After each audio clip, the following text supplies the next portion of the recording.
마지막에 모세가 40일 40야를 산에 있으니라 그래서 모세가 시내산 꼭대기에서 40일 동안 하나님 앞에 기도했다는 거예요. 그 기도 굴이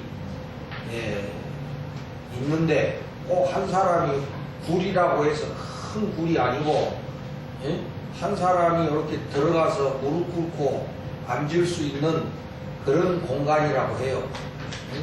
그러니까 모세가 얼마나 하나님 앞에 간절히 기도했느냐 하는 것을 우리가 알 수 있는 거예요. 그러니까 지도자가 할 수 있는 일은 이렇게 하나님 앞에 간절히 기도하는 것밖에 없다. 지도자의 마음대로 되는 게 아니에요. 이 모압지졸과 같은 사람들을 모아가지고 이들을 데리고 광야의 길을 40년이나 가야 되는데 무슨 방법으로 그걸 할 수 있겠어요? 이스라엘 백성들이 말이 이스라엘이지 이 시내산까지 올 때까지는 오합지졸이다. 오합지졸 잡족들이라 그랬거든. 뭐 우리 사투리로 5만 대만 사람들이 다 모여가지고 전부 다 한마디씩 하고 조금만 힘들면 불평하고 원망하고 막 모세한테 욕하고 돌 던지고 막 야유하고 비난하고 이런 형국이거든. 그러니까 이런 사람들 데리고 약속의 땅에 간다는 걸 생각할 때 이게 기가 막힌 거거든요. 이게 그러니까 모세가 할 수 있는 일은 하나님 앞에 정말 간절히 기도하는 것밖에 없어. 그러니까 꼭대기 올라가 가지고 40일 동안 무릎을 꿇고 기도했다는 거예요. 기도하는 것밖에 없다. 왜? 하나님의 능력만이 할 수 있는 거니까. 그래서 절실하게 다가옵니다. 여러분, 우리가 인생을 살아가는데 정말 우리 마음대로 되는 게 아니에요. 여러분 한번 뭐 근본적으로 생각해 보세요. 우리가 이 세상에 오고 싶어서 왔습니다. 또 이 세상을 떠날 때 내가 원하는 날에 갈 수 있습니까? 자살하면 돼. 그러면 내가 원하는 날 갈 수 있어요. 그러나 우리가 자살을 하지 않는 한 여러분 우리가 언제 갈지 어떻게 알아? 그러니까 처음부터 끝이 내 맘대로 되는 게 하나도 없다니까. 근데 마치 우리가 살아갈 때는 뭐 내 맘대로 되는 줄 알고 착각에 빠져가지고 그렇게 교만히 행동하는데 사실은 궁극적으로 따지면 우리가 할 수 있는 게 하나도 없어. 그러니까 우리 인생 자체가 하나님 은혜고 하나님의 선물이기 때문에 뭐 하나님 뜻에 맡기는 수밖에 없어요. 그러니까 우리가 할 수 있는 일이 뭐냐? 기도밖에 없다. 산꼭대기에 올라가서 40일 동안 하나님 앞에 간절히 기도하는 것밖에는 없다. 다른 방법이 없다. 모세가 왜 인생이 70이 넘은 분인데 인생의 연륜이 얼마나 많아. 그런데도 불구하고 참 인간의 무력함을 철저히 느끼고 이거는 하나님의 능력밖에는 없다 라고 깨닫고 기도할 수밖에 없는 거야. 기도할 수밖에. 이게 지도자예요. 지도자가 할 수 있는 거는 하나님께 기도하는 것밖에 없어요. 그래서 모세가 이 시내산에 올라가서 기도하는 이것은 참 우리한테 절절히 다가오는 거예요.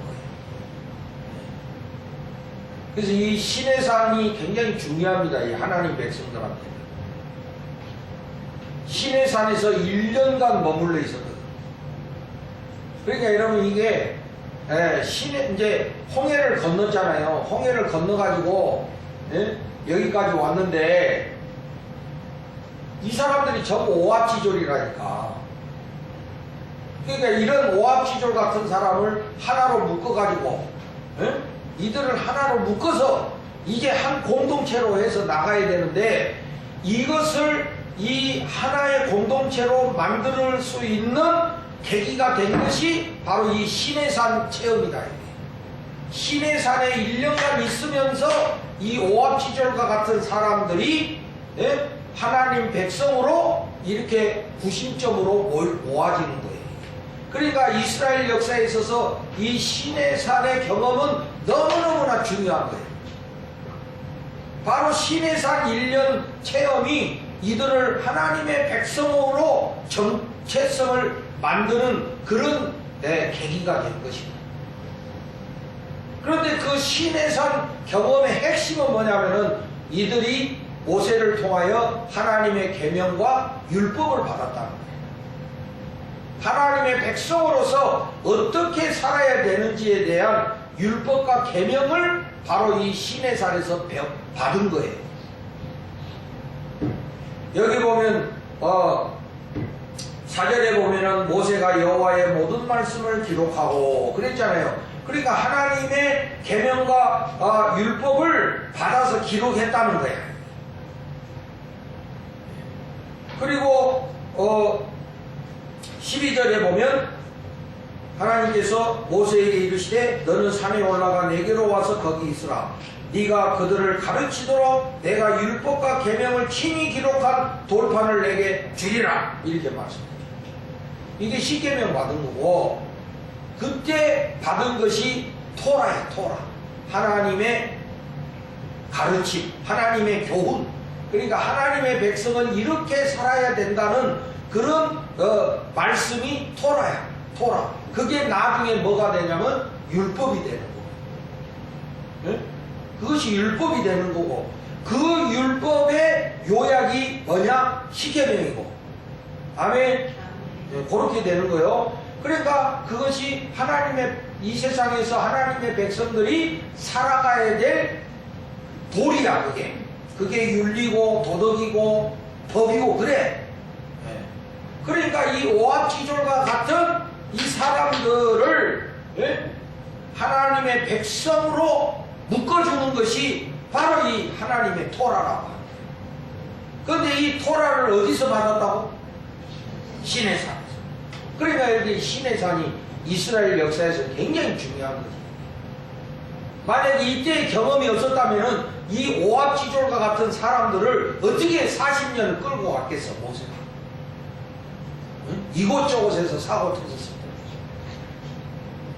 그러니까 오늘 우리가 교회를 하나님의 백성 공동체라고 말할 때 이 여러 종류의 사람들이 하나의 공동체로 묶을 수 있는 방법은 하나님의 말씀밖에는 없다.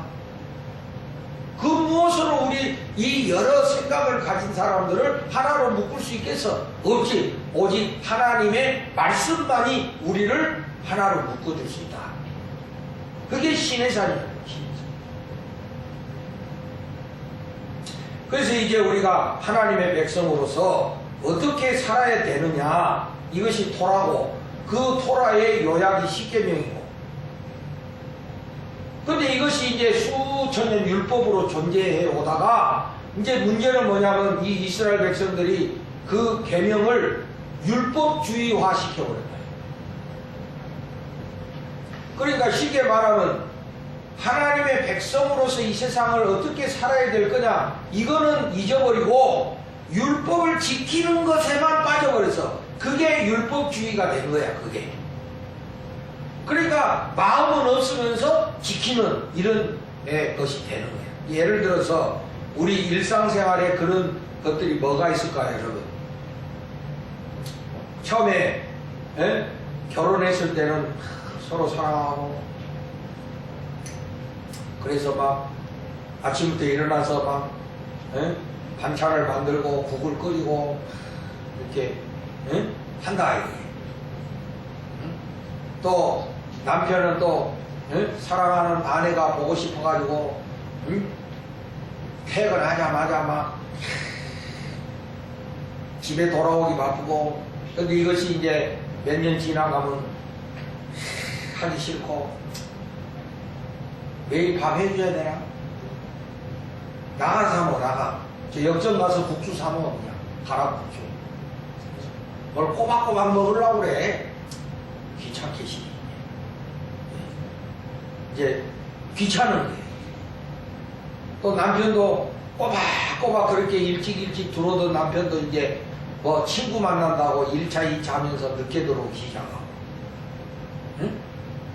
그러면서 이제 서로가 형식적으로 대하고, 뭐, 크게 문제되질 않을 범위에서 서로의 책임만 다하는 이런 사이로 변하는 거예요. 그게 뭐냐? 율법주의가 되는 거예요.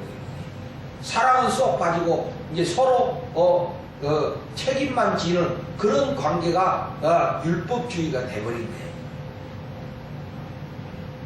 그러니까 사람들이 뭔가를 하다 보면은 그 마음은 사라지고 껍데기만 남는 이것이 바로 율법주의다 이거예요. 우리가 처음에 구원의 은혜를 느낄 때는 막 마음에 감격이 생겨가지고 막 주님 사랑하는 마음이 철철이 흘러 넘쳐서 막 내가 주를 위해서 무엇을 하리까 막 이러면서 그렇게 하다가 이제 시간이 지나면 그 마음들이 사라지고 이제 그냥 지키는데 그 끝한 거예요. 안 지키면 이것도 체면상도 그렇고 그러니까 어쩔 수 없이 지키는 거예요. 그게 율법주의야. 현재 여러분 신앙생활이 율법주의가 아닌지 돌아봐요.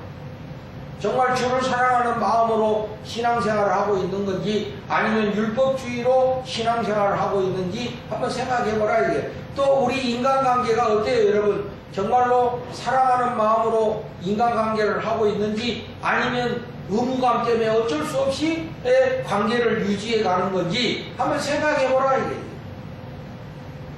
이게. 어떻습니까? 사랑이 막 철철 넘쳐? 응? 막 아내를 보면 지금도 막 마음이 상기되고 막 그래? 응? 남편을 보면 막 심쿵하고 그래?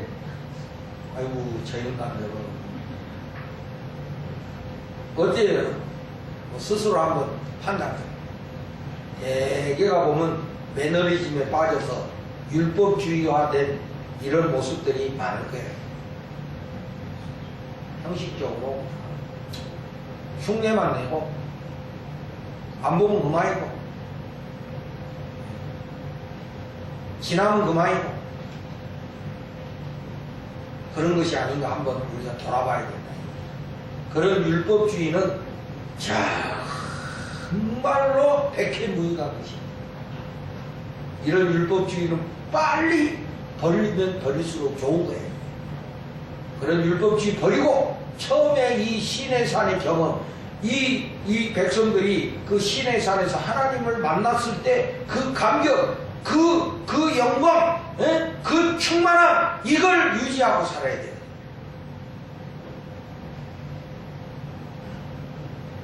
주를 만난 그 감격, 주를 만났던 그 뜨거움이 지금 내 마음속에 있어야 된다 이거예요. 근데 그건 싹 사라져버리고 그냥 어찌할 수 없는 안 하면 안 되는 이런 율법주의로 빠져있다면 빨리 우리가 정신을 차리고 이 율법주의를 버리고 그 첫 번째의 감격을 우리가 회복해야 한다. 꼭 회복하시기를 주님의 이름으로 축복을 드립니다. 그걸 회복해야 돼. 그 사랑을 다시 회복해야 돼. 요한계시록의 라오디게아 교회처럼 차지도 않고 더럽지도 않는 미지근한 이런 상태에서 우리가 벗어나야 된다. 벗어나야 돼. 그 감격스러움을 우리가 다시 찾아야 됩니다. 다시 찾아. 얼마든지 다시 찾을 수 있다 이거예요. 할 수 없는 게 아니야. 우리가 찾을 수 있는 거예요. 새로운 마음으로. 그래서 우리 신앙생활이 율법주의화 되지 않도록 우리가 노력을 해야 됩니다. 우리 인생도 그래. 응? 부모님께 효도하는 것도 율법주의로 효도하면 안 되거든. 정말 부모님을 존경하는 마음으로 해야지. 응? 제가 요새 그 뭡니까 사자소화 이거를 이제 좀 공부를 이렇게 해봤는데 참 그 좋은 말들이 많더라고. 부모님이 아프실 때는 손톱 고만하지. 임가수. 진정한 연예인이 되려면 기도를 많이 해야 돼.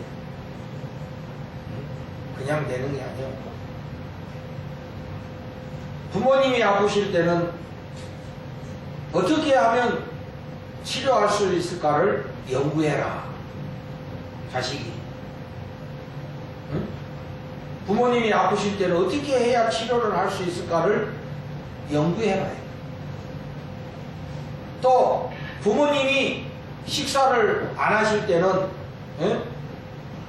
더 맛있는 반찬을 만들기 위해서 노력해라. 그런 자식이 있나?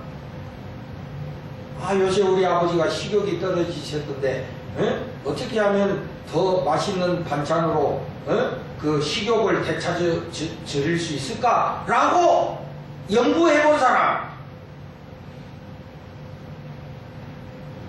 없어? 근데 이거는 있지. 내 자식을 잘해주기 위해서는 막 인터넷에서 찾고 막 이 사람 저 사람한테는 물어봤지. 그거는 하지. 근데 부모님을 위해서는 별로 안 하지. 그래서 내리사랑이라고 했는데 그것도 이기주의야. 부모 없이 내가 생긴다? 응? 요새 저는 우리 아버님이 저번 주에 갔더니 우리 아버님이 이 앞니빨이 다 빠졌어. 썩어가지고. 진짜 할아버지더만. 앞니가 빠지니까 이거 합주기가 돼가지고. 응? 좀 서글프더라고. 그래서 나랑 치과 가서 이빨 빼고 이렇게 했는데 이 날마다 생각나는 거예요. 그래서 날마다 누나한테 전화해가지고 물어보면 아버지 어떠시냐.